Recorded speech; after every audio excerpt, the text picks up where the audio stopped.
பழனிசாமி அவர்களே, இந்து சமய அறநிலையத்துறை சார்பில் பள்ளி கல்லூரி கட்டக்கூடாதான். இதுக்கு முன்னாடி பாஜகவுக்கு வெறும் டப்பிங் வாய்ஸ் தான் கொடுத்துட்டு இருந்தார். இப்ப பாஜக ஒரிஜினல் வாய்ஸாக பேச ஆரம்பிச்சிட்டார். அறநிலையத்துறை சட்டத்திலேயே கல்லூரி தொடங்க சட்டம் இருக்கு.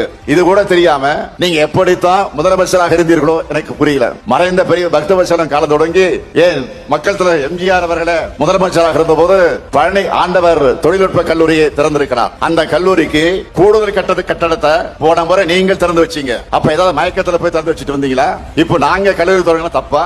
பாஜக தலைவர்களே இந்த மாதிரி கல்லூரி தொடங்க கூடாதுன்னு பேசுறது இல்ல. ஆனா பழனிசாமி மட்டும் பேசுறாரு. இத பார்த்தா ஒண்ணுதான் எனக்கு நினைவுக்கு வருது. ஒரு திரைப்படத்துல வடிவேலு படத்துல தான் ஒரு காமெடி ஒண்ணு வரும். என்னன்னா, கொடுத்த காசுக்கு மேல என்னமா கூவுறான்னு அந்த மாதிரி பாஜக காரங்களே பேசிட்டு இருக்காங்க. இந்து சமய அறநிலையத்துறையை பொறுத்த வரைக்கும் தமிழ்நாடு வரலாற்றில் இல்லாத அளவுக்கு திராவிட மாணவர் செய்திருக்கக்கூடிய சாதனையோட லிஸ்ட் பெருசா இருக்கு. நான் பழனிசாமியை நேரடியாக கேட்கிறேன், ஏன் படிப்புனா உங்களுக்கு அவ்வளவு கசக்குது?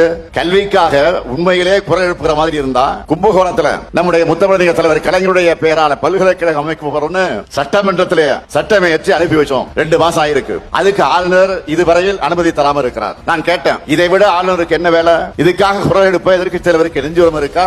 மாண்புமிகு எதிர்க்கட்சி தலைவர் பழனிசாமி அவர்களே, மக்களுக்கு எதிரான கருத்துக்களை பேசிக்கிட்டு தமிழ்நாட்டுக்கும் தமிழ்நாட்டு மக்களுக்கும் துரோகங்களை செஞ்சுக்கிட்டு மக்களை எப்படி ஏமாற்றி விடலாம் என்ற நப்பாசையோடு நீங்க என்ன பயணம் செஞ்சாலும் மக்கள் ஒருவதும் உங்களை ஏத்துக்க மாட்டாங்க. ஏன்னா அதுதான் உங்க ட்ராக் ரெக்கார்டு. துரோகங்கள் தான் உங்க ஹிஸ்டரி. தமிழ்நாட்டை வஞ்சிக்கிற எதிரிகள் எப்படி வேண்டுமானாலும் வரட்டும், மக்களான நீங்க எங்களோட ஓரணையில் தமிழ்நாடு ஒற்றுமையா நிக்கணும்.